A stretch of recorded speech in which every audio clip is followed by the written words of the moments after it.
And welcome back to another episode of Chasing 1969, a New York Jets podcast. It is Thursday, September 22nd. Teddy, do you remember the 21st night of September? Because that is when we are recording this. Great song. My name is Blake Pace, alongside Teddy Pristash from upstate New York. And the Jets won this week, motherfucker. Okay, we're just getting right into it. Go right ahead. I just had to get into it. Oh my gosh. No, you're right. We're going to get to the win. We're going to get to how Teddy's feeling this week. We're going to, recap the Cleveland Jets game, preview the Jets Bengals game. Before we do that, though, make sure to follow us on Twitter at NYJ_chasing69. The YouTube page is the same channel. Teddy is at Teddy Huncho. I am at Blake Andrew Pace. Make sure to check out my work at Sports Illustrated as well, too. Teddy. What Victory Wednesday, I guess, is what we're calling this. It's a victory week.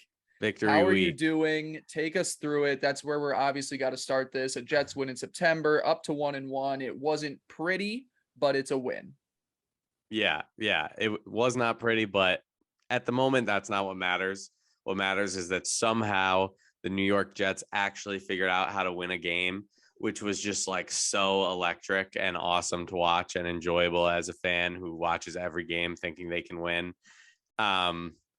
First September win since 2018, Sam Darnold's first game as a Jet. I think that is what makes this so special, is that realistically, when you look at, kind of the Joe Douglas era, these last 3 years, sure, they had 7 wins, right? Maybe I'm off a year. The first year with Gase, yeah. Right. They had 7 wins, and then the next year, 6, and then the next one 4. So, sure, they've won some games, but not a single one of those games has ever mattered because they've all come once the Jets were already 0-5, 0-6, 1-7, 1-8, whatever it may be.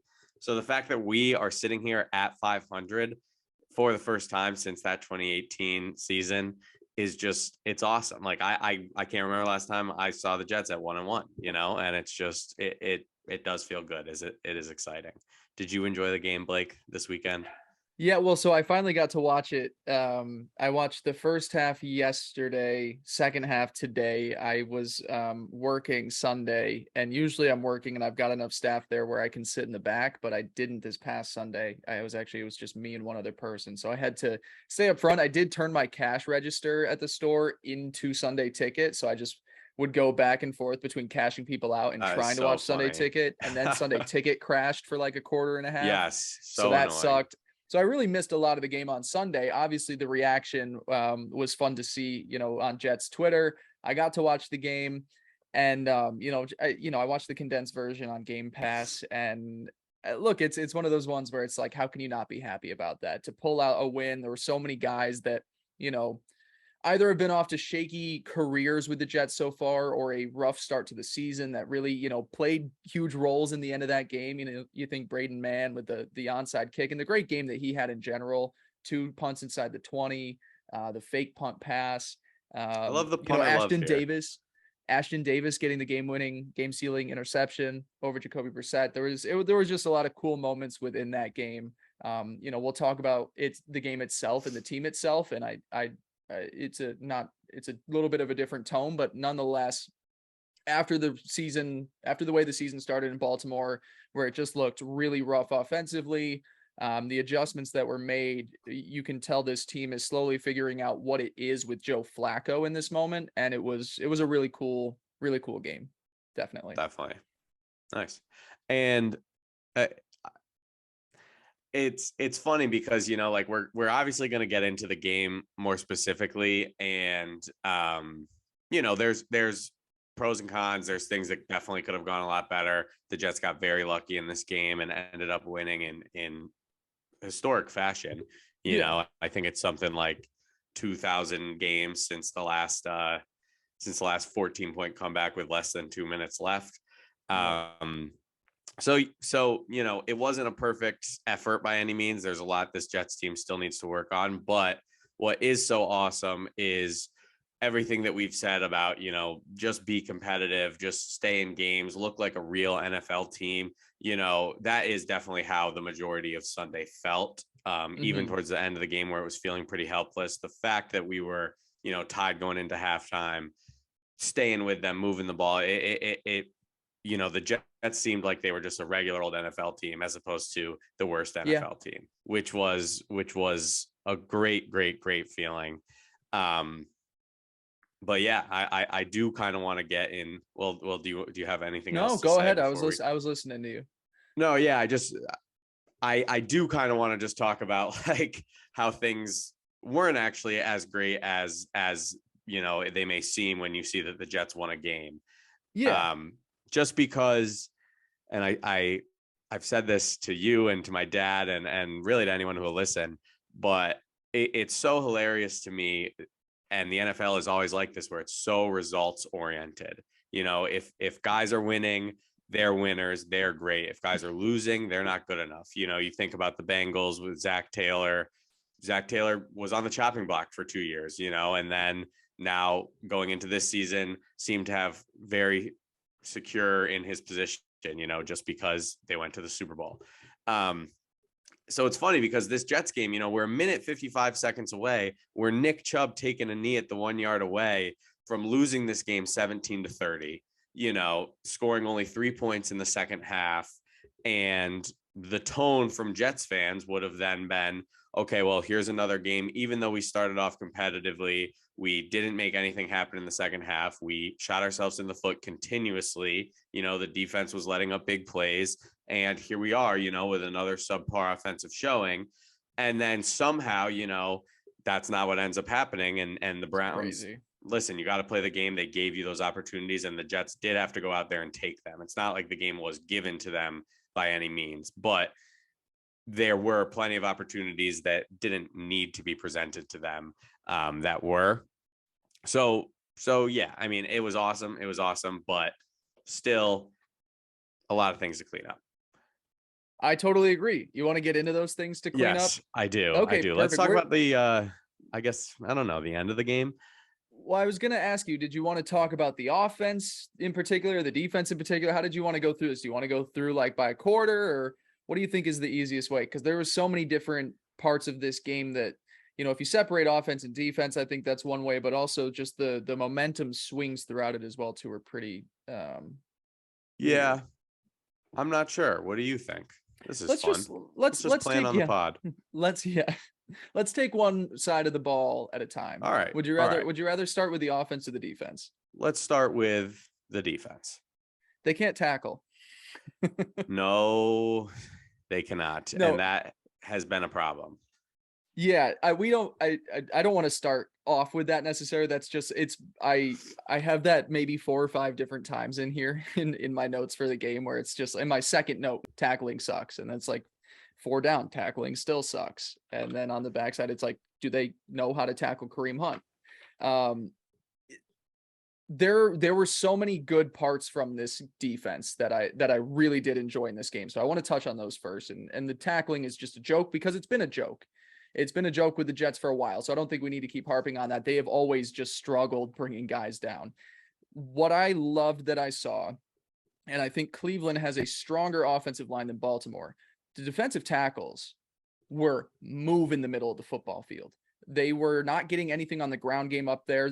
And I want to say, like, when I say this, it's 85 to 90% of the time. Obviously, there are going to be plays where, Chubb breaks through the middle for a nice 8-yard gain. Like, it wasn't just shut down all day, but from early on through the full 60 minutes, the defensive tackles were creating pressure up the middle. Quinnen Williams has been an absolute stud. Amazing. He has looked like one of the better defensive tackles in all of football to start off this year. He is just always in the backfield, always disrupting in the run game, chasing down guys as well too. So I've loved what we've seen from the interior. Those guys were fantastic. Have you been, your thoughts, I guess, on the edge presence 2 weeks in? What are your thoughts on that? Very, very, very, very, very underwhelming. Right?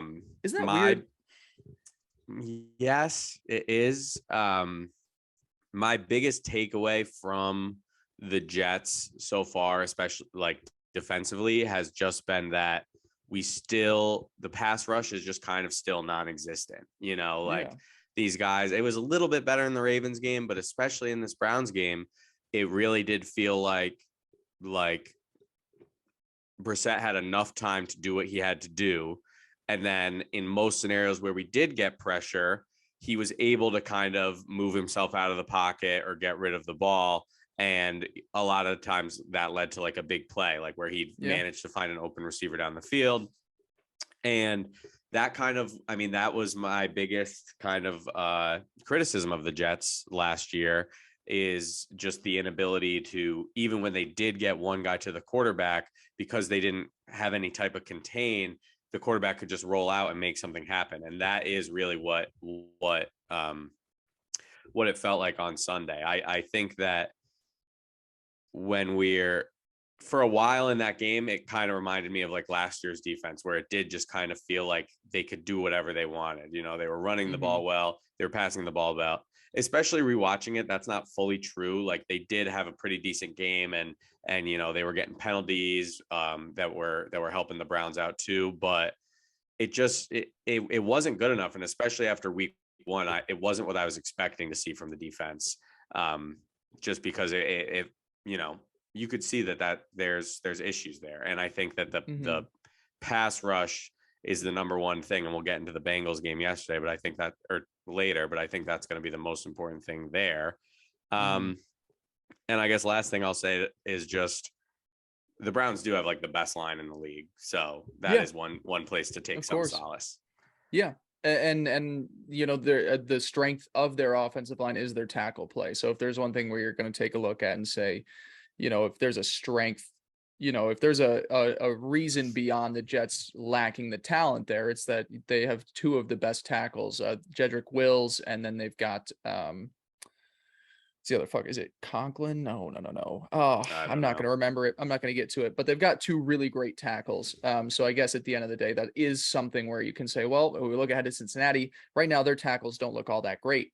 So maybe that is the breakaway game for the edge rushers that really gets things started. But you're right. As deep as we talked about it, and as excited as we were about the position group, it has lacked, I guess, in terms of production 2 weeks in. And you're right. There were some plays, and even on the game sealing one, on the Brissett interception to finish the game, he rolled out again. And previously in the drive, he had rolled out and gotten like a 15-yard run. And you're like, how many times are they going to let this happen? Obviously, it goes a lucky break their way with Davis cutting across in front of Amari Cooper there. But I think the Jets ended with 2 sacks total, which, you know, you want to see that higher. But I will say they were in, you know, very key situations. So that's another positive there. But yeah, I think it's been interesting, especially we spent all off season, you know, talking about what the ability of this pass rush was going to be, and how kind of we were scared for defending the run, and kind of what you said earlier, the Browns did their work on the ground, you know, and Nick Chubb got in the end zone a bunch of times, but overall, I mean, I think the Jets played pretty well against the run in general in this game. And they did in the Ravens game as well. So it is just kind of interesting where pass rush has been kind of our biggest weakness so far with the D-line. Yeah, definitely. Another thing that I guess a good and a bad attached to it, the linebackers in the secondary, man, they are fast as fuck. The only problem with their aggressiveness is that and this is, you know, most teams that play this style, they bite way too hard on misdirection and play action. And that was a big cause, and a big thing that Stefanski ended up implementing in as the game went on was a ton of misdirection, a ton of play action that opened up some shots to Amari Cooper there too. But all things considered, a solid day from the secondary. What did you think, what you saw out of Reed, you know, Sauce, and then the safety play as well too? Yeah, I think this is kind of the tale of two position groups. You know, I think the cornerbacks were awesome and have been awesome. Sauce, you know, if he had a few times where Amari Cooper got the better of him, but a lot of them were in zone kind of coverages where it wasn't fully his responsibility, things like that. But him and DJ Reed, I thought, were outstanding, and I think DJ Reed has far exceeded, maybe not exceeded, because I thought he was going to be good, but he has just really been like that guy, which has been awesome to see. The safeties, I think, had a really rough day, especially in secondary, I forgot what I was going to say. No, I think I was just being confused, but they just, or I was going to say, especially in the passing game, because Okay. they just continuously were just like missed assignments. That Oh my Amari God. Cooper The touchdown was second just touchdown. another missed assignment from where Sauce was trying to. This time it was Jordan Whitehead was trying to pass it off to him, Yep. and he kind of takes a step forward instead of back, and he's wide open. Mhm. And Jordan Whitehead had some missed tackles, which he is kind of an overly aggressive guy, but that's not what you want to see. Um, Both of Whitehead and Lamarcus Joyner led the all players in football in week 2 in missed tackles. They each had 4 missed tackles. Nobody had more than 3 in the rest of the that's league. great. That's great. Crazy. Yeah, so rough day from the safeties, and I don't know. You can see where this defense's strengths and weaknesses are, Yeah. and their strengths in the passing game are on the outside and their weaknesses are on the inside, and if you can get one of your better players, line them up in the slot and get one of those linebackers or get Tony Adams or one of these safeties on you, it's something that teams are going to look to exploit. I'm not fully out. It's not like I'm like really worried about Jordan Whitehead. I think he'll be fine, but he's not like a well-known coverage guy. He's more of the big hitter, Mm-mm. and LaMarcus Joyner's been underwhelming. So that's definitely, I think, lack of pass rush is second, and then the safety play has been the number one concern so far with this defense overall. Totally agree. And we thought the safety room was going to be a little bit questionable, albeit we probably thought a little bit more with Jordan Whitehead being involved. Both of those two, by the way, also saw and PFF grades. I don't know where people stand on these days. I feel like people love PFF grades when it plays into the argument they're making, and they Right. hate PFF and they shit on it when it goes against what they think. So with us saying the safeties have been playing bad, they are both in the bottom 5 of safeties in football right now in terms of individual grade. I believe Joyner is 3rd worst and Whitehead is 5th worst. That was before the Monday night game. So if it's changed since then, I apologize. But both of those two, kind of from what we've seeing, it backs it up there that this is a position group where it's not the most crucial, but like you said, in a passing league now, your safeties being able to help out in the passing game is crucial. And like you Yep. said, that second touchdown to Amari Cooper, another missed coverage. It's like the safety room is almost due for a couple of those a game now. So when we look ahead to next week in a little bit and we take a look at the talented playmakers that they're going to be up against, you need to have Joyner and Whitehead step it up. Definitely. Let's see. Other things with the defense, they got a little sloppy later in the game, especially. There were obviously missed tackles beforehand as well too. Couple of huge Kareem Hunt runs. And then one of the biggest momentum flips back for the Jets was Quan Alexander and Jordan Whitehead, because he wrapped up the ankle, came flying in on a Kareem Hunt first down run, set up 2nd and long. We end up getting the Jets end up getting the ball back. But just like a huge momentum changer. And Quan, as we said, the guy that we waited for months to become a Jet, and we were slowly ramping up his performance. He's looked fantastic. Yeah. And it's been a huge plus to the linebacker room. Anything with those guys individually? No, not really. I feel It's like the been, linebackers are so easy to just kind of like get lost in the sauce, yeah, and but yeah, I mean, I don't think they've been a weakness. I don't think that. I think CJ Mosley has looked good overall. I think Quincy Williams has looked fine. And I yeah, think Quan has been out there making plays. So, obviously I'm sure there's more to it than that, but for yeah. me, in terms of linebackers, they're not killing me by any means. So yeah, I'm kind of fine with them. And I like to see, we had that whole kind of preseason, like Quan's still not the starter. Like Right. He's they working with might the as well just make twos. him the starter. Like what's going on? And then, he was out there week 1. So Yeah. nothing to worry about there. But yeah, it's been good to see him. He's kind of one of those guys so far for me. Just multiple times has kind of like jumped out off the film, jumped off the screen and been like, wow, like that was a big play, So Mm-hmm. Anything else with the defense before we move things over to the offense?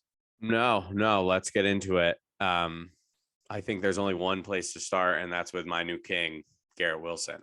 Go off. Talk Is about him. he the king?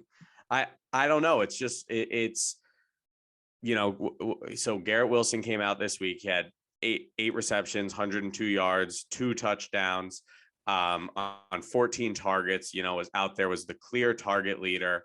And what I think is so interesting is when you look at the amount of snaps that these guys are on the field for, the depth chart is still very clearly, Elijah Moore, Corey Davis, Garrett Wilson. That's how it goes, and that's how those guys play. But despite all that, Garrett Wilson, number one, I said on last week's episode, the number one thing I'm looking for is they need to be looking to get him involved, and when he's in, looking to get him the ball. They most certainly did that. And what people always say, targets are an earned stat.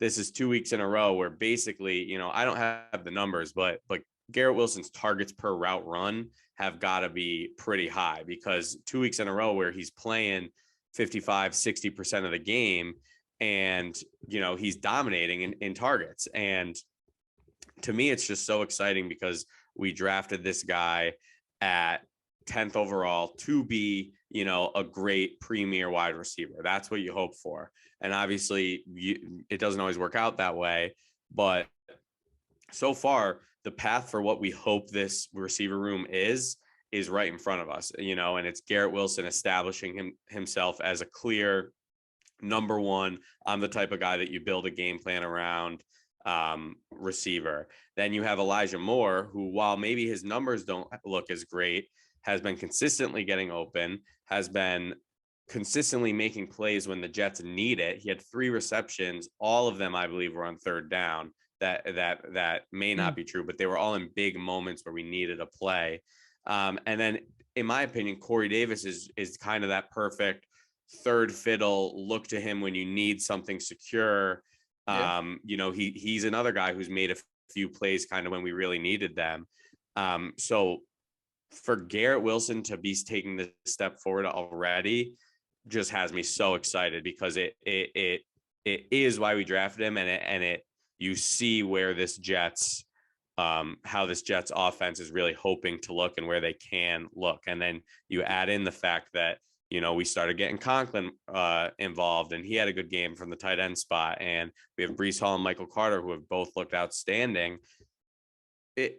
You really do start to see like this offense has the pieces to, make something happen at any moment, because they have playmakers that can kind of bust it open.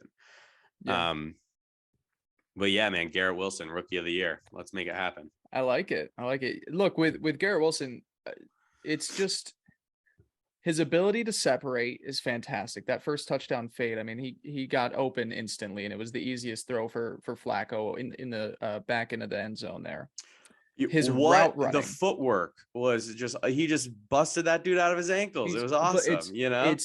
It's the mix of that. It's the route running. His route running is so clean. I wish I had the specific play it was on, but I just have stud route runner. Like he's just one of those playmakers that is just all around polished. And the catching ability, I know he had that play where he gets pushed out of bounds and he hurts his back a little bit, but like, holy fuck, that was an amazing grab. He jabs at the ball. I was like grabbing all the people I'm watching with. I'm like, it's not a real catch, but you gotta see this, because that's that spectacular catch ability, like, and that's what he brings to the table. Yeah, so he's fantastic, and where I want to bring this to next with the offense is Garrett Wilson far and away looked the best on the field as like game 1 to game 2, like you just saw it pop off. The biggest improvement from game 1 to game 2 was Mike LaFleur.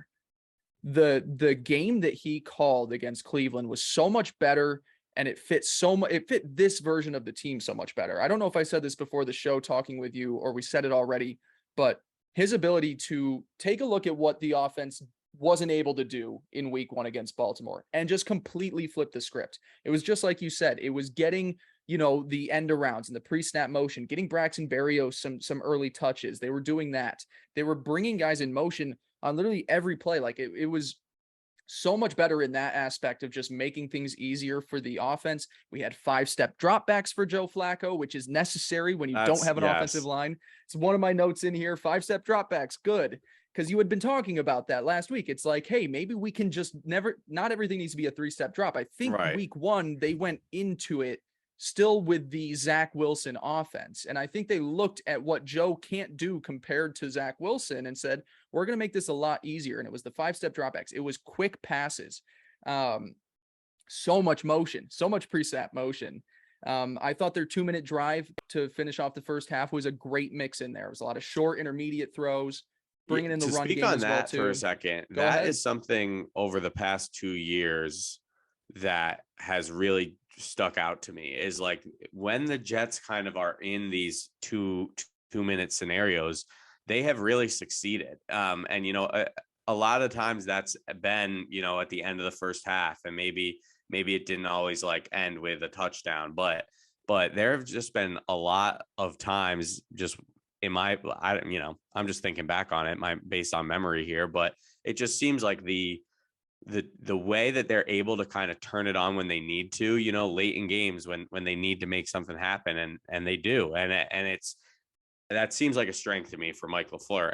And to speak a little about, you're saying, you know, the adjustment from week 1 to week 2, that is one thing we saw last year too, his ability to adjust even from first half to second half. You constantly saw, you know, they'd come out, throw a dud up in the first half, make some changes, do it in the second half, you know, and now it's kind of that step ahead. All right, let's make some adjustments before the game starts so that we can start off hot. It was nice to see the Jets score 14 points in the first half. I mean, when's the last time that happened? My one complaint, the end arounds are important. So I know where you're going, though. It was just it's like, dude, come on, like run a play where you're not starting 15 yards behind. I have a note here. LaFleur on one in the second half, because there was one double end around where it ended up going back to the left side of the field. And I forget if it was Michael Carter that it went to or one of the receivers, but it ended up being like a 7-yard loss. So I do agree. He did overdo it a little bit at one point, but I also think like most of their successful plays were on those designs, and it was the fake end arounds. It was the end arounds. And so it also did work like a decent amount of, it's not like they just kept trying to run end arounds. They didn't work. It's just that there was like there was a part where it was like 3 or 4 in a row that didn't work. The teams that have the most success offensively in football over the last 2 or 3 years are the ones that run the highest percentage of pre-snap motion. It is the best way to get an early edge on, going up against a defense. So it did get a little too cute in the second half, but I think it was all based off of how successful it was for them in earlier parts of the game. So I really did like what I saw from LaFleur. I also like that, you know, when we compare Zach Wilson and Joe Flacco, it's like Joe Flacco knows he's not immobile. So when a play is dead, he does give up on it. There were a few there where he just chucks it out of bounds. He's like, this ain't my play. So that's one thing that I like to see sometimes, because, you know, there were a ton of plays last year where Wilson extends and it ends up hurting the team a little bit more. So that's always nice to see. Let's see. I still don't like, all that said about the offense, I still do not love what I've seen from the offensive line so far. I think they were better this week. I think that it was something that I was saying last week where I was comparing the Baltimore defense to the Cleveland defense. Is the Baltimore defense is just strength. And it's just, we have guys that are bigger than you, so we're just going to push you back. And they got pushed back. The offensive line for the Jets held up in terms of strength. They were winning the strength versus strength battle, but there was still a lot of, I guess I want to single out a couple people. I don't want to say the offensive line as a whole was bad, but it's still the same thing. Max Mitchell in the run game just isn't ready yet. I think he did very well in pass protection. He did very well going up against good edge rushers. Fant, I don't like what he has looked like the last 2 weeks. And he's going up against great defenses and great edges, but coming off of the expectations that I guess he had set for us last year, I'm a little underwhelmed in that aspect. And look, like I said, Myles Garrett, one of the best edges in football, one of the best guys out there, always up there for defensive player of the year. And the Baltimore defense always throws guys there too, but I haven't necessarily loved what I've seen so far. Running the ball guard to guard is still a little bit iffy. I think a lot of their positive they don't plays, do it. They just run outside. That's why they're running these tosses and yeah. So what, I guess I'm just spilling out. I don't love what we've seen No, from the yeah. line, but what do you think? I think the line, obviously, I mean, just played worlds better than they did week 1. I think Yeah. obviously a huge part of that was kind of the incorporations of like, hey, let's have Joe take a 5-step drop, and Mhm. as opposed to this 3-step drop, because if they did get some push, but overall, definitely, better pockets, better, just like, giving Joe Flacco a chance. I understand where we're coming from with George Fant for sure. I mean, he was like consistently getting beat. There was that play that forced the fumble with Joe Flacco. There was another play, I think later in the game, where like it was like about to happen again, and Joe Flacco just somehow got the ball out of his hands as a forward pass. Obviously Fant, we there's things to be worried about, but I do kind of give that benefit of the doubt of like, it was Miles Garrett. And he's awesome. For sure. Miles Garrett and Jadeveon Clowney both injured now going into next week for the Browns. So that's I unfortunate. didn't realize Garrett was. I know Jadeveon was, but wow. Yeah. Interesting. I think something happened in practice yesterday or today, maybe that I heard about, but we'll see. But yeah, line, I mean, got to be like the weakness on this offense. If you're going to pick a spot, I think they looked a lot better, and the Browns have a good defensive line, but a lot of the teams that we play have a good defensive line. Yeah, so, that's the thing. hopefully There's this a lot of lines. unit can just kind of begin to mesh and get better.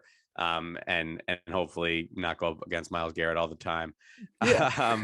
Yeah. But I guess go ahead. I'm going to kind of change off of the offensive line here, but yeah, overall offensively, kind of what I was getting at when I was talking about the skill positions earlier, you are really seeing like they are going to be able to move the ball. I mean, even in the second half when the Jets, they didn't score until the last, other than the field goal, they didn't score until the last 2 minutes of the second half, but they were still moving the ball. And for me, the biggest problem, the biggest thing that we need to clean up is simply just penalties. And that's on both sides of the ball, but just constantly we're shooting ourselves in the foot with, a false start or a holding or just things where we had a good play and then it gets called back. And constantly in this game, the Jets were playing from, second and 10, second and third and 10, third and 15, second and 15, first and 15, like constantly we were behind the sticks, which, is a testament to the fact we were still able to get it done. But it's just like, that is not going to be sustainable when you're just getting penalty after penalty after penalty. Yeah. And that was, I wanted to echo in with the penalties. Like, I've been seeing this a lot. The first 2 weeks of the season, false starts don't get called as much as they used to. What's up with that? Fant had like 4 maybe where I was just like, he's early, but then the Browns did too, and then we've seen it across I've seen it all across the league. Yeah, I don't know if they just like give them the benefit of the doubt sometimes with the snap. It's so weird, definitely I've noticed that as well. It's and it odd. happened with Fant a lot, a ton. Like he'd be like a step back, it seemed. Yeah, you always had it. It was like, I think it's the first thing. Yeah, the first thing I have for the offense, refs just don't want to call false start on Fant. And I think he might have had 2 in their first drive. The other thing that's always interesting with the NFL too is when they implement new rule changes that they're going to like, oh, we're going to emphasize that we need to enforce this rule better. The ineligible man downfield one is just getting harped across the NFL right now. And the Jets got called for, I think, 4 of those ineligible man downfield on passing plays. So an offensive lineman just being like 3 yards down the field when he's not supposed to be. So that's one that before the season they came and they said, we're enforcing this one. We're going to ramp it up. So they gave everybody a heads up.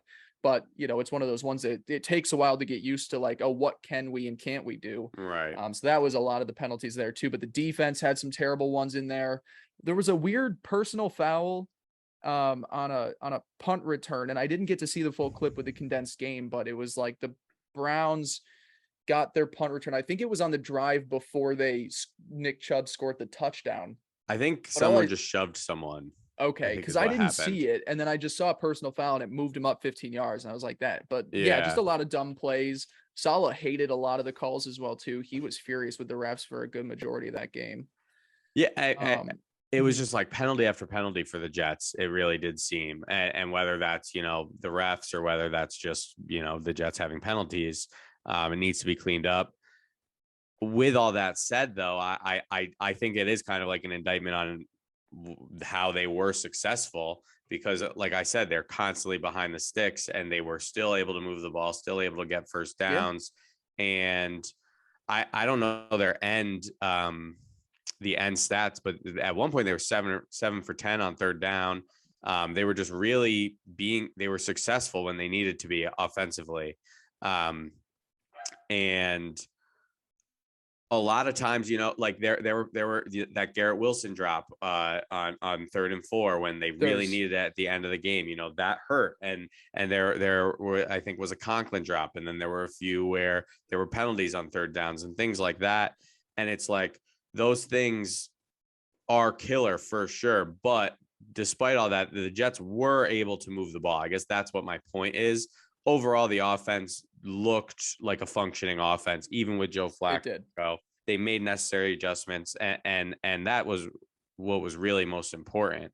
And even without the kind of last 2 minutes of the game, obviously you'd like them to score more, but I do overall. I'm impressed with the offense. They were able to figure it out with Flacco, and again, you just think about if Garrett Wilson can really establish himself as the number 1 receiver, Elijah Moore is going to get more involved. Like he just is there. And especially when Wilson is back. Right. Yeah. And with Garrett Wilson demanding more presence, more Wilson. game planning. Yeah. No, right. Yes. But both of them and Zach Wilson is going to look to Elijah Moore, and he's been getting open and he's been run out. It's not like they've just said, okay, Elijah Moore is not the guy. He's still out there running around. It's one of those things where Elijah, one of his best strengths, isn't something that feeds into Flacco's arm strength. Like if Elijah's getting these great breakaway plays down the field, Flacco's strength isn't the deep ball these days. And if Zach Wilson can add that element in there, I mean, you're stretching defenses that much further at that point. So you're dead Definitely. On with this. Where this offense can be if Zach Wilson is all hinges on Zach Wilson taking that step in year 2. But when you look at the playmakers around him right now, we still haven't given a shout out to the running back duo. Breece Hall's one cut ability is so filthy. His 123-yard where he just cut right outside, it was either the linebacker or safety, and just kept the play going. Michael Carter is still every game he just impresses me with his ability to just shed off guys. Like he is fantastic in that. So yeah, you're looking at this offense and saying, they're still in the young developmental stages with a lot of their pieces. Younger parts of the offensive line. You've got young wide receivers in there. You've got a young running back duo. If it gets to that point midway through the season where these guys are popping off, like it's going to be tough for this offense to not have success. When you take a look around the league now, and in my opinion, if I believe Zach Wilson is better than Tua Tagovailoa and he can throw for 469 and 6 touchdowns because he's got great playmakers around him, I'm not saying Zach Wilson's going to go out there and put up 6 touchdowns a game, but this is really setting up for a scenario where it should be what Robert Saleh said. The team is winning because of everything around the quarterback, and Zach doesn't have to elevate the team to wins. So pretty exciting. If we can win with Joe Flacco, hopefully we can win with our number 2 overall pick. And you would hope it does kind of show you like, all right, this is the minimum of what you have to be able to do, be able to kind of stand in the pocket and find your open receivers and get rid of the ball. And then along with that, add your ability to extend plays, add your ability to run around, add your amazing arm strength and your off platform throws and things like that. And then, that ceiling really kind of, you start to see it. But yeah, overall, like I said at the beginning of this, it could have been a very different day, feeling, analysis in the snap of a finger.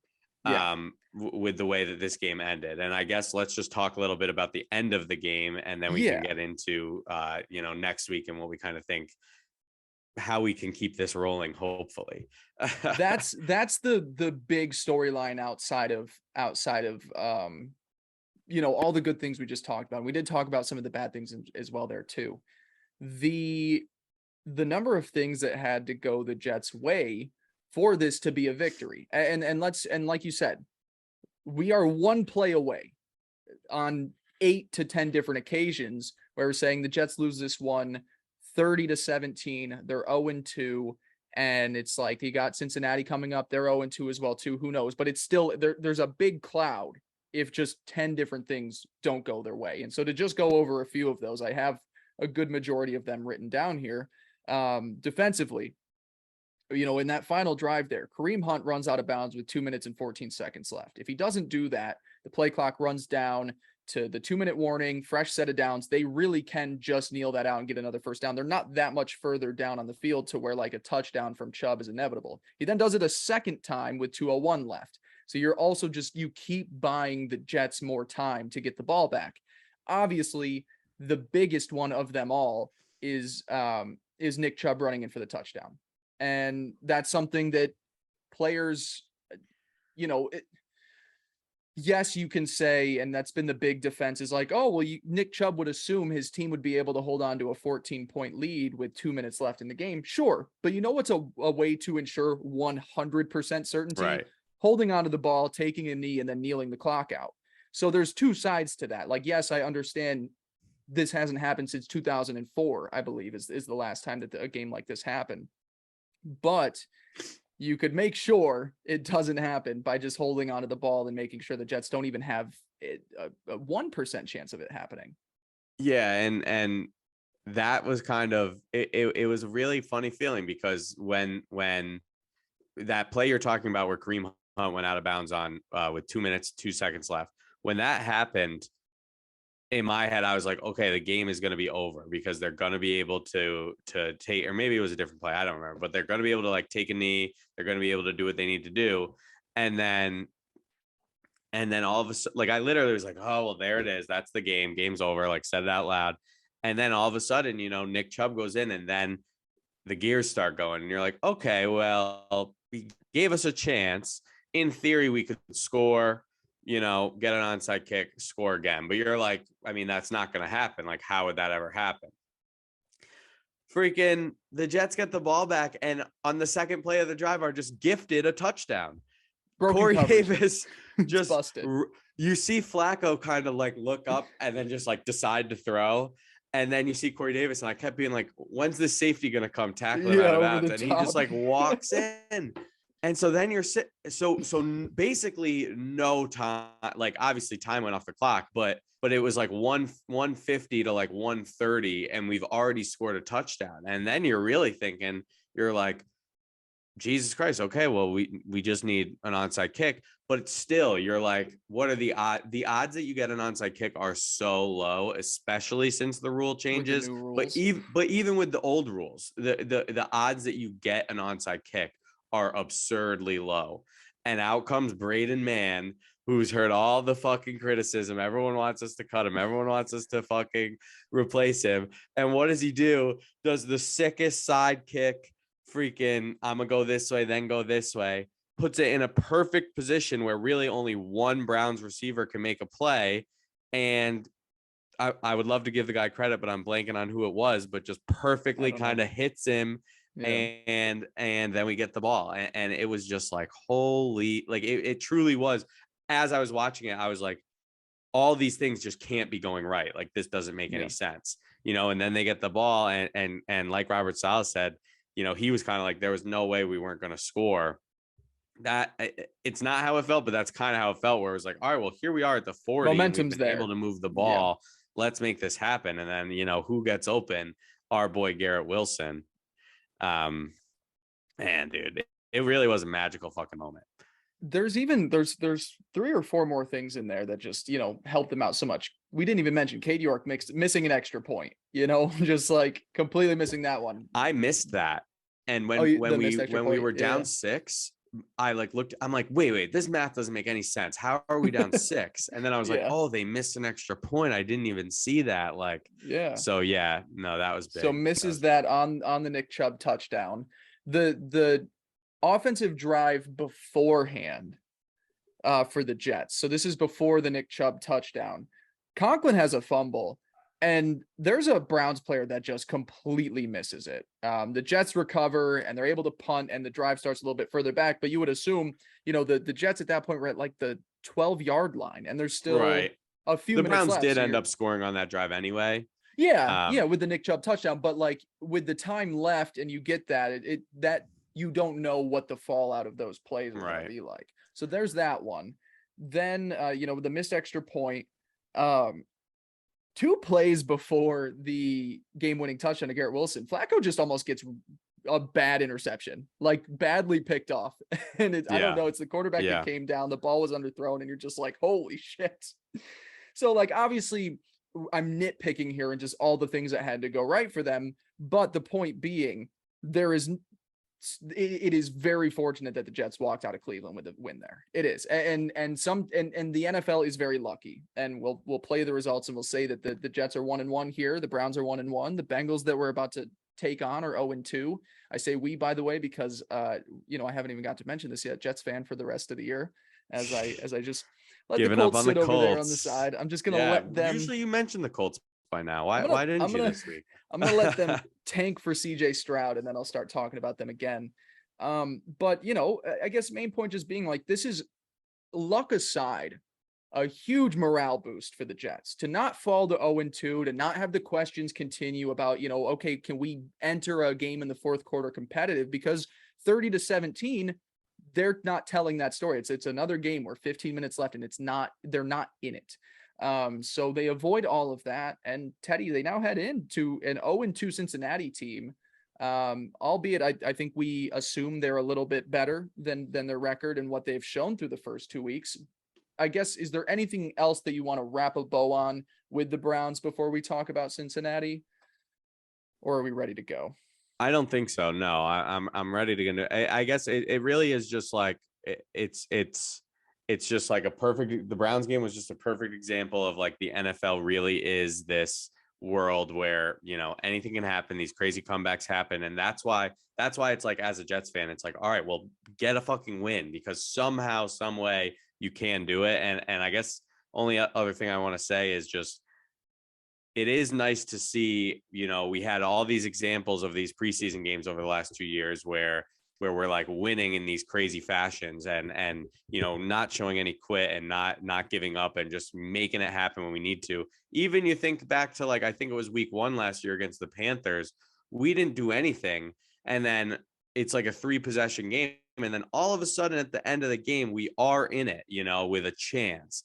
And it's like, those are kind of those moral victories that it's like, yeah, well, but we still didn't get it done. And a lot of things had to go right for the Jets this week, but at the end of the day, they did take those opportunities and capitalize on them, and they got it done. And it's just fucking awesome.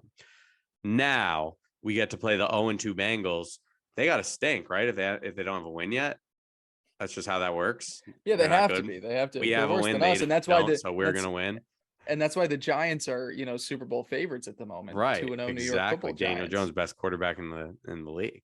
Yeah. Not really. He sucks dick. He does. But we're not here to talk about that. We're here. Yeah, that'll be. We'll get Maselli on to talk maybe like 5 minutes of Daniel Jones after he gets cut, because when he was up in town, he was like, "Got to get me on for Giants talk." It's like, well, I know he's always telling me that too. I just struggle to care about the Giants. Me too. Yeah. I do love Dable though, and Saquon and Odell. Maybe I do like the Giants a little bit. Moving forward, week 3, Jets hosting the Cincinnati Bengals. 0-2 Cincinnati Bengals that have looked pretty rough, because it's not an 0-2 and they lost to the Chiefs and the Bills. They lose in overtime to the Steelers, 23-20. The Steelers that then looked lifeless against the Patriots in week 2. And then the Cowboys with Cooper Rush beat Cincinnati despite a fourth quarter comeback from Joe Burrow. Greg Marr, I believe, is still the kicker there now. Hits I think a 52 or 53 yarder to beat the Bengals in Dallas 20-17. So, we're looking at the schedule before the season, and I've talked about, man, it looks really rough. You've got the AFC North, really competitive division. Cincinnati 8 months ago is in the Super Bowl against the Rams, albeit a lucky, a lot of things went their way to get there. But now they're sitting here 0-2. And Teddy, I'm going to start off with a question to you. Would you rather be facing a 2-0 Bengals team in this moment or an 0-2 Bengals team in this moment? I did not expect that question, and I don't like it Yeah, because I don't I've either. been thinking about this a lot because it really does. This Bengals team is 0-2. It They're really desperate. does feel like they're backed into a corner, and it feels like this is absolutely a game that they need. And I mean, listen, I'm a Jets fan, and I think the Jets are not the same old Jets. But you look at the Bengals versus the Jets, you're telling me this doesn't seem like a get right game for them. It wouldn't shock me if the Bengals come out here and just kind of blow them out. Just because it wouldn't shock me if they came out with just a lot of fucking oomph and urgency. But at the same time, I do think the reason they're 0-2 is because they do definitely have their weaknesses. Mm-hmm. And we've seen those weaknesses. And I think the number one has been their offensive line. What's Burrow got 13 sacks already on the year. Yep, most in the Um, league. so, it, to me, it's scary because there's that sense of urgency. The Bengals are so explosive, but I do kind of feel like the Jets match up well. And I think that, I guess before I get into like analysis, number one key to the game is simply, can our defensive line get some pass rush against, this bad offensive line that's been bad so far? Yep. Because number one, if we can't, that doesn't look too great on how well we are and stack up against the league. But it's just like we should be able to get to the quarterback. So I don't know. That's what I'm like most worried about, I guess. That's what I'm thinking about. Yeah, if the Jets have the ability, if the Jets are gonna, get off to a 2-1 start with wins over the Browns and the Bengals here, this one in week 3 needs to be won by the defensive line. There is no way around that. I think we can move to the Jets offense versus the Bengals defense in a little bit, but you're dead on. The two biggest matchups are on the defensive side, and it's, can the Jets defensive line keep Joe Burrow in the pocket, prevent him from extending plays, and actually bring him down. You need to put him on the ground. He's been sacked 13 Yes. times. You cannot walk in there with 2 sacks like you had last week against Jacoby Brissett. You need to get the quarterback down. And then the second one is, can you do that quick enough before Jamar Chase, T. Higgins, and Tyler Boyd break through in the secondary? Because as much as I do like what we've seen from this younger corner room, that is one of the toughest trio of receivers in all of football. Jamar Chase is one of the best receivers in all of football. And I can like what I've seen from Reed and I can like what I've seen from Sauce, but up to this point, the best receiver they face is Amari Cooper. And even he got open, his fair share against the Jets last week. So it's going to be so important to get home on Joe Burrow, because the more time that you provide for one of those receivers to get open, that is the way that Burrow is going to get things done. Now, fortunately, when you take a look at how it's gone the last 2 weeks, they haven't had the time to do that. The Steelers defensive line was all over Burrow in week 1, and Micah Parsons absolutely destroyed them in week 2. So whether it's going to be a guy or a collective effort that steps up in week 3, the defensive line needs to get Joe Burrow down if they want any chance to limit what this offense is.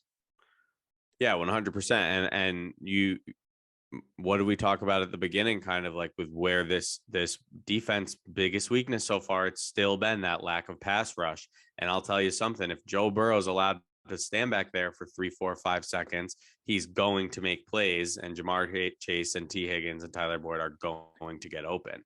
And then you pair that with the fact that, oh, hey, they have a pretty good running back in Joe Mixon, who could gash you.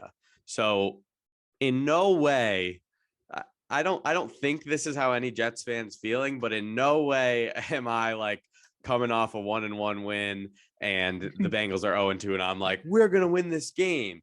In no way is that how I feel, because at the end of the day, it's just funny because it's like, I think the Bengals are pretty good and I think they're probably going to bounce back and end up being fine. And here they are playing my Jets in week 3 when they're 0-2. It's just kind of like, well, I hope they suck one more week, but I do think at the end of the day, they're a good team. Also adding in for these guys that this was the most embarrassing loss for them last year. And I know that there's every game matters just as much, but you do have that. I mean, we saw the Bills absolutely tear apart the Titans on Monday Night Football. A year prior, they lost on the final play of the game at the 1-yard line. It's one of those where the Titans, took that win. They went on their ride to the 1 seed in the AFC. It's not like the games matter different, but there's a certain motivation to certain teams that you're Definitely. playing against. And Cincinnati, backed into a corner now, is playing, one of their most embarrassing losses from the year before. So there is some sort of like, this is the perfect situation for them to get right. Yeah. As you were talking about go ahead. I just want to, let's be clear about this 0-2 start. The Bengals have looked absolutely atrocious in the first Terrible. half of both their games. I think they had 3 points in both of them. And Yeah. in both of their games, they were in it at the end. Sure, they didn't win. They didn't get it done. They didn't do enough. But this team's got a lot of fight. They're able to be successful. And Joe Burrow, he's had a kind of shaky season, but he's that dude, and he doesn't get rattled at all. So if there's one guy I'm scared of, kind of like that, like revenge game, like Joe Burrow, I most certainly is talking about not only the 0-2 start, but the fact that they lost to the Jets last year. So definitely, I mean, the Jets are in for a fight, but let's not forget the key to this game is the defensive line. Carl Lawson, revenge game. Press the revenge game button. So that'll be fun. I mean, hopefully, what I want to see this weekend is sacks. That's what I'm I'm also excited. Sex. No. And I'm also excited for, these wide receiver DB matchups, as you brought up, because it is going to be fun just to see how Sauce and DJ Reed can kind of hang around. But yeah, the D line absolutely has to show up if the Jets want a chance in this game. And I think that's really as far as the analysis needs to go, at least defensively. There's one more thing that I want to say about the defense in terms of what we've seen from them so far going back in the last year. It's something we've talked about earlier on this episode. Tackling is a problem. And when you have 4 guys, like you just mentioned, Jamar Chase, T. Higgins, Tyler Boyd, and Joe Mixon out of the backfield, you could tell me the Jets play a great defensive game, but there are just 3 breakaway plays that go for 60 yards and a touchdown, and the Bengals end up winning this one by 10 points. Like, that would not surprise me that the Jets did a great job for 90% of the game, but it's a missed tackle by, Quincy Williams, or Jordan Whitehead overasserts himself and misses on a play. Like, it could be one of those games, because in Cleveland, it's a little bit different because, yes, the running backs are great and they did most of the work, but outside of Amari Cooper in the passing game, there isn't a ton of guys that really are going to make dudes miss after they got the ball in their hands. They have got playmakers all over that field for the Cincinnati offense. So the tackling needs to show up. And that's something that you need every week, but we haven't seen it from the Jets, and they need to be more consistent against a team that is going to have that many options to give the football to. Yeah, well, let's move over to the offense. Yeah. You know who's played the Bengals 20 times up until now? Joe Flacco. So maybe that gives us some no, it actually probably doesn't matter. That was the funny thing, is like, he had an insane record against Cleveland in his time with the Ravens too, and everybody was talking about that after he beat him. Oh my God, he destroyed him as a Raven. Oh my God. Oh, against Cleveland. Yeah. Well, they were like horrible that his whole career there. Exactly. Yeah, I mean, I guess let's start here. What do you think of this Bengals defense? I mean, are they great? Are they average? Mediocre? They're average. I think they've got good players, but they've also got ones that you can easily expose. I mean, the guy that became the joke of the playoffs last year was Eli Apple, and he's had an interesting career, because it seems like everywhere that he goes, the fans of the team, he's one of those guys where, like, on your team you love him until you don't, too, because he makes some pretty bad plays, but then everybody else kind of just ends up hating him because of his personality. But no, they've not only drafted well, they've added guys in free agency well. I like their front 4. Sam Hubbard was a Ohio State guy with a 3rd-round pick that's come on and has overperformed his role. I think he's the guy that has come in and replaced Carl Lawson since he came to the Jets. They then go and sign Trey Hendrickson that offseason that they lose Lawson, a guy that's a high sack dude, was great in New Orleans. They're a little weak at linebacker. And then, the secondary, they've got good safety play, but I don't love the corners all that much. Chijobe Awuzie is fine. Eli Apple, we were just talking about. It's a fine defense. And, the thing is, they've yet to really play an offense that could really be called explosive. I don't think we're calling Pittsburgh or Dallas at the moment like a top tier offense. And I'm not going to say that the Jets are either, but I might almost say that. No, I'm not going to say that because at least the Cowboys have CeeDee Lamb and a couple of running backs. I don't know. Is this the toughest offense that they've faced so far this year? I don't think so. I don't think so. Pittsburgh's got good receivers, but they've got bad quarterback play. No, I mean, it's not. The Jets have a better offense than Pittsburgh. And I mean, you can say Cooper Rush in Dallas. It's just hard to be like, is this the best offense that they've faced all year? I mean, who knows? To me, it's not by much, if anything. I'm really that analysis. It makes me really interested to just see, kind of what the Jets' game plan is going to be, as well as where the pass rush split comes down. Because I mean, this Jets offense, Joe Flacco has over 100 attempts, most in the league, and like over 600 yards. Because obviously, it's just like that's not like ideal. You don't want to have to be winning games throwing the ball 60 times, 50 times. And the league is almost turned into, though. No, right? It's true. But it's also interesting just because, like, obviously CJ Uzama was hurt last week, which led to kind of less 12 personnel, probably changed the game plan, which I think helped the Jets out a lot. Mm-hmm. So I'm interested to see kind of where that falls if Uzama's back, where that's going to land. I really would love to see the Jets get something going on the ground, and be able to kind of run the ball and say, hey, this is what we want our identity to be. Let's establish that a little bit. But it does just kind of seem like where the Jets are going to exploit this defense is through the air, is kind of with our outside receivers. And that's what we've kind of been successful at so far, but it's not like we've been poor running the ball. I guess we just haven't really had the opportunity to do it as much as we wanted.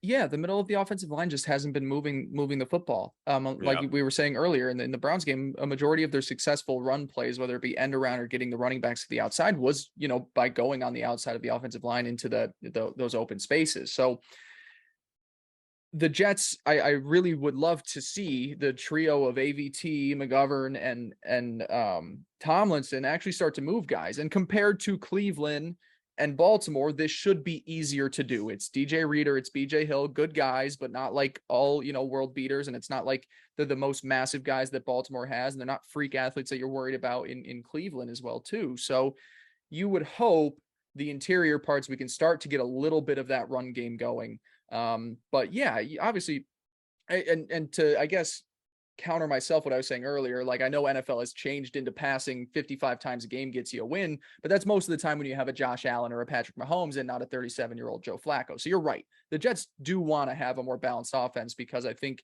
they're not elite enough at the quarterback position, as funny as it is to say that Joe Flacco isn't elite. I mean, he is. But you're right. To me, the offense, I want to just see what I saw last week. Obviously, you can't do the same exact thing, but that is the recipe for winning with Joe Flacco at this moment. It is giving him time in the pocket with 5-step dropbacks. It is motion before the play. It is end arounds. It is getting the ball out to your playmakers. To be honest, like I know they want to be a run first team. If Uzama's back, I still want to see more 13 personnel. Like I just want to see, 11 personnel. 11 personnel. I agree. I want to see 3 receivers out there because it just gives them the easiest point of attack. And when you hunch in and you allow a defense to kind of break in that way, it doesn't matter if you're going to be able to fool them on play action if you can't protect the quarterback on play action. And if it's a rollout as well, too, and you've got a 37-year-old rolling out, it's a lot different than Zach Wilson rolling out. So until Wilson is back, I do want to see this more spread offense where I agree. Flacco's got enough time and the playmakers have enough time as well, too, to hopefully break through a mediocre secondary in Cincinnati. Blake, anything else? Yeah, go right ahead. Or you want to go into predictions? That's what I was going to ask you. So let's do it. So right now, the last I just checked, the line has moved down. The Cincinnati opened up, I believe, as a 6-point favorite, and up to this point, it's now down to 5. So now the Bengals come in 5-point favorites. The over under is 45. Give me your breakdown through the game. How do you see this one rolling out? This is a tough one. Again, just because the Bengals, like I said before, it really does seem like the Jets match up well here. I mean, obviously, you don't want to say that like our DBs can hang with Jamar Chase and T. Higgins, who are great and some of the best in the league, but that is kind of the strength of the defense is the cornerbacks, and you hope this D line can start to get pressure against this bad offensive line. And then you mix that with the fact that, I think the offense will be able to move the ball. I don't know. I worry about the Jets. I do, just because I think this kind of feels like the Bengals are going to come out here and win. Yeah. But I'm taking the Jets at least to cover. At least to cover. Okay, +6, +5. Yeah. I don't know. This is hard, dude. I'm taking the Jets. The Jets are going to win this game because the Bengals are still going to look bad, and the Jets are going to win 23-17. I think that was my prediction last week. So on the under for the game. That was my prediction last week, 23-17. But I think it was too. That's my prediction. But if the Bengals win, the score will probably be like 41-3. I like that. It is tough because all you can do 2 weeks in is play the results. And it's funny because you're like, well, they lost to Dallas and we don't think they're good. They looked terrible in week 1 with Dak Prescott. Then they lost the week before to Pittsburgh, who looked awful in week 2.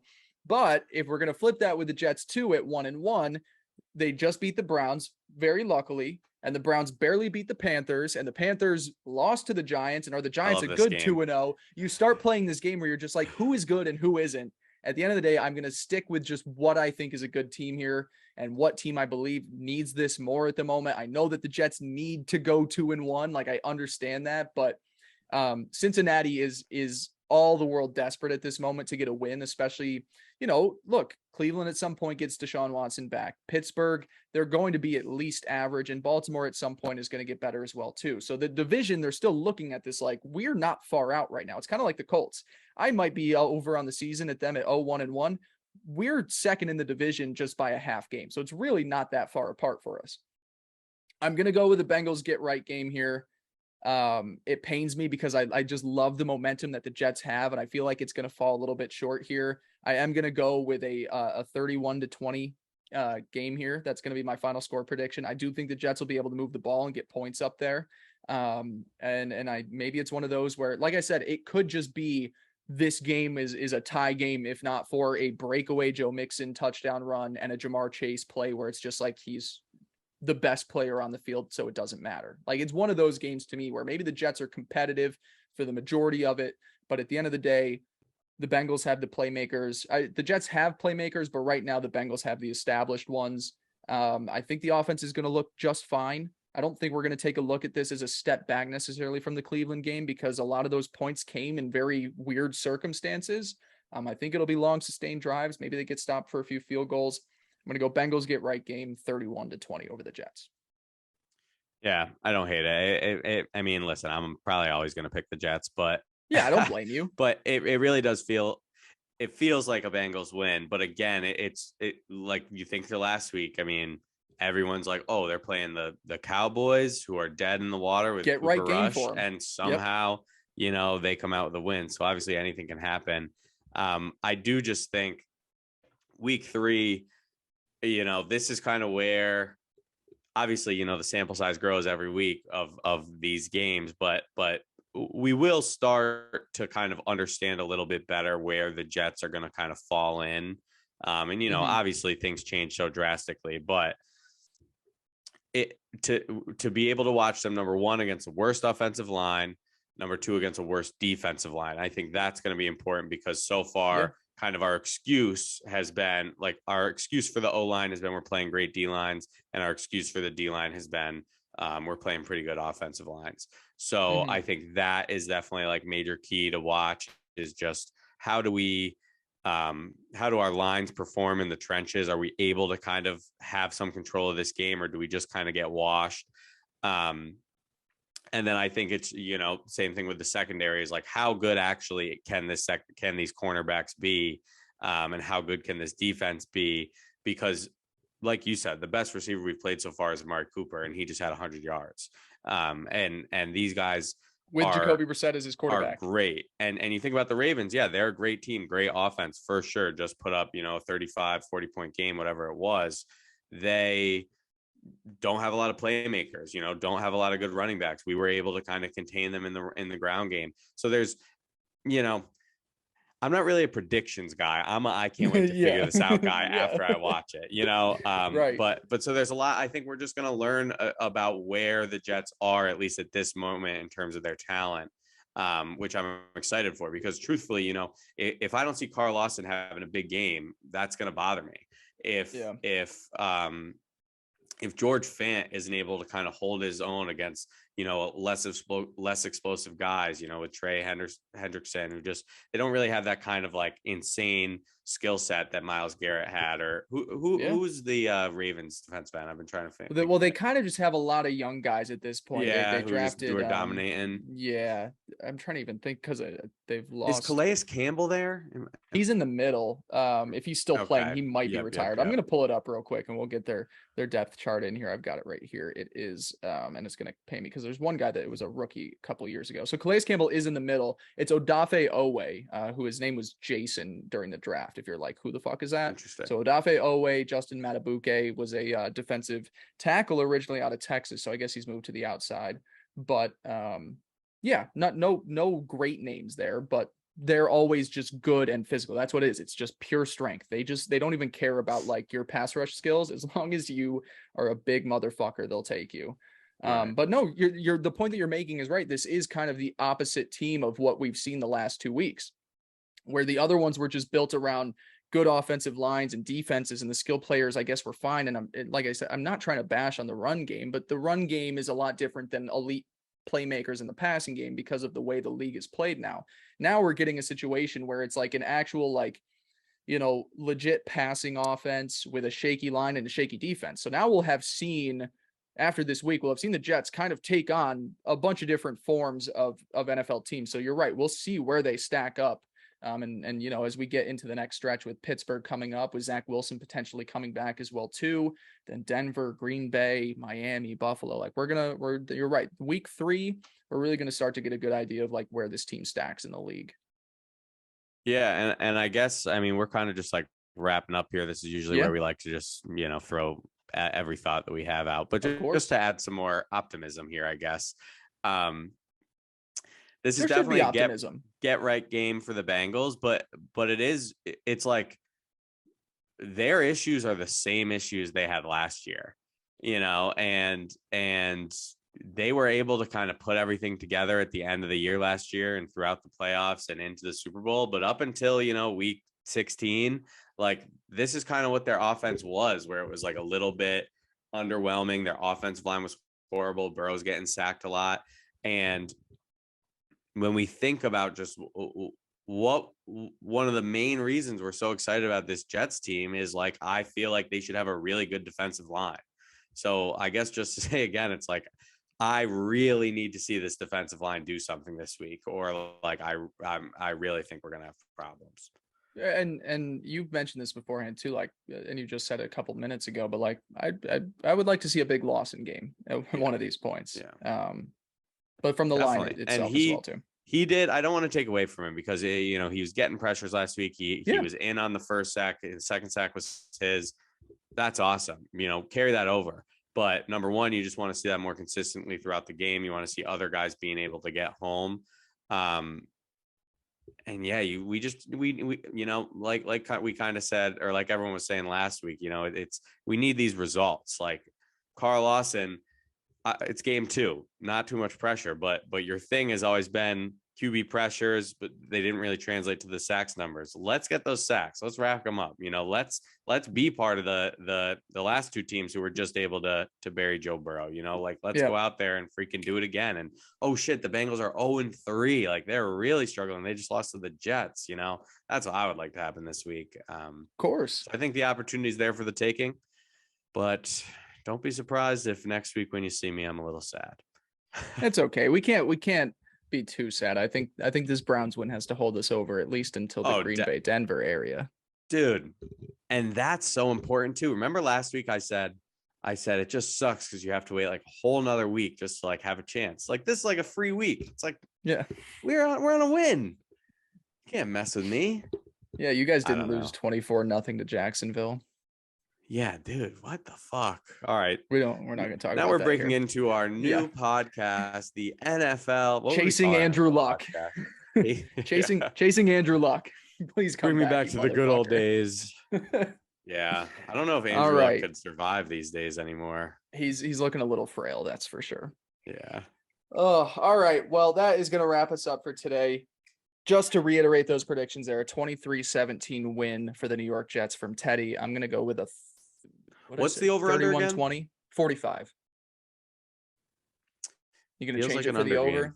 No, feels no, like no. an under game. Okay. The Bengals are a very feels like under an heavy game team. to me.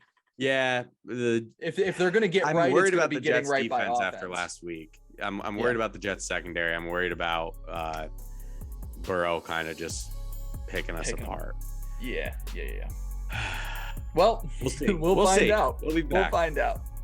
Thank you guys so much for listening. Follow us on Twitter at NYJ_chasing69. Same with YouTube. Teddy at Teddy Huncho. I'm at Blake Andrew Pace, and follow my work at Sports Illustrated as well too. Thank you all. We'll see you next week. Peace.